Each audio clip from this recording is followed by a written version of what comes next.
ఎంతో కోపం వచ్చింది. ఇందులో అసలు నీకు వాటానే ఇవ్వను, మొత్తం నేనే తినేస్తా పో అన్నది కోపంతో. దానితో ఆ రెండు పోట్లాడుకున్నాయి.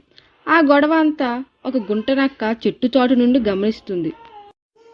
అరే భలే వింతగా ఉందే, వాటి గొడవ చూస్తుంటే ఎవరైనా తిన్నది అరగకపోతే కొట్టుకుంటారు, వీరు తినడం కోసం కొట్టుకుంటున్నారు, ఇదేదో నాకు కలిసి వచ్చినట్లుందే అనుకుంది.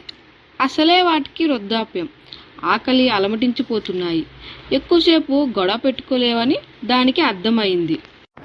సింహం చిరుత గొడవపడి అలసిపోయి కూలబడిపోయాయి. అదే అవకాశంగా తీసుకున్న నక్క జింక పిల్లని ఎత్తుకొని పారిపోయింది. ఆ నక్క వెనక పరిగెత్తలేక ఓపిక లేక ఆ రెండు చూస్తూ ఉండిపోయాయి. అయ్యో కలిసి పంచుకొని తినాల్సింది, ఇద్దరం గొడవపడి ఆహారాన్ని పోగొట్టుకున్నాం అని సింహం చిరుతపులి